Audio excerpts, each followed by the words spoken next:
Beleza, galera? Hoje é dia 25 de janeiro de 2020 e hoje se comemora o aniversário da cidade de São Paulo. Hoje ela completa 466 anos.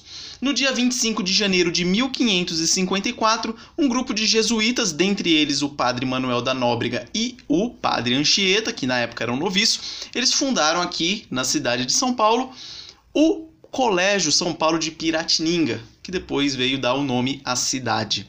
Acontece que pouca gente sabe da história de São Paulo e o pior, pouca gente conhece o Paulo que deu nome à nossa capital paulista aqui. Paulo foi um apóstolo de Jesus Cristo, conhecido como o apóstolo fora do seu tempo, porque ele não conviveu pessoalmente em carne e osso com Jesus. Então tiveram os 12, depois morreu Judas, aí entrou Matias no lugar de Judas e o apóstolo Paulo vem um pouco posterior a isso aí. Mas ele viu Jesus quando Jesus apareceu para ele no caminho de Damasco e ele foi convertido e a partir de então ele, que era um fariseu, se tornou um fariseu de Jesus Cristo. Só para você ficar ligado na história um pouco aí, Paulo, o apóstolo Paulo, ele era um fariseu. Fariseu era um grupo, podemos dizer, um grupo separatista dentro lá do povo de Israel. Era um grupo que não estava querendo ser contaminado com a cultura helênica que predominava na época. O Império Romano dominava a coisa toda e intelectualmente o que dominava era a cultura grega. E aí teve lá a rebelião dos Macabeus e tinha uns grupos chamados fariseus. Fariseu, no original grego, ele significa separado. Então era aquele grupo separado que queria manter as tradições da lei mosaica e não se contaminar com a cultura que os cercavam ali.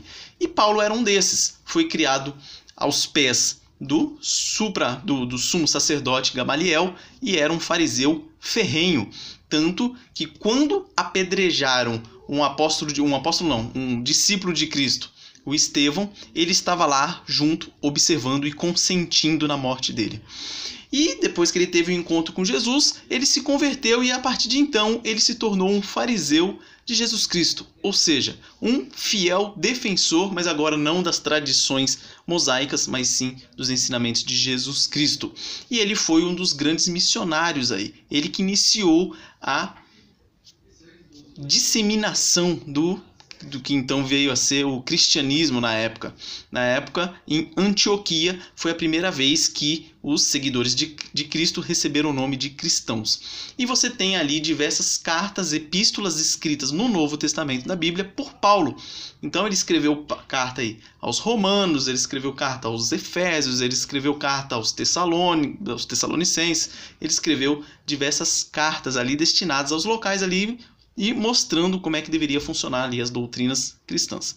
Então, por que é importante de nós sabermos isso aí? Porque a gente tem que saber a nossa história para não cometermos muitos erros do passado e acabar acreditando em qualquer lorota que apareça por aí.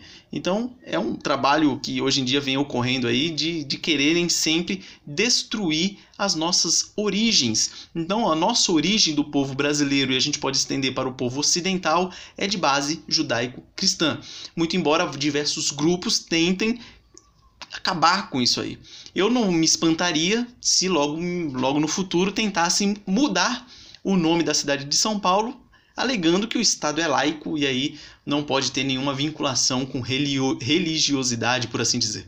Eu não duvidaria que isso poderia acontecer. Então a gente tem que ficar ligado, a gente tem que saber de onde a gente veio, a gente tem que saber quem foi o apóstolo Paulo e que a gente possa imitar grandes homens do passado que através das suas lutas, das suas dificuldades e até do seu próprio sangue fez com que nós chegássemos onde nós estamos aqui hoje. Beleza? Então, forte abraço, parabéns a todos os paulistanos aí e bom final de semana e até a próxima.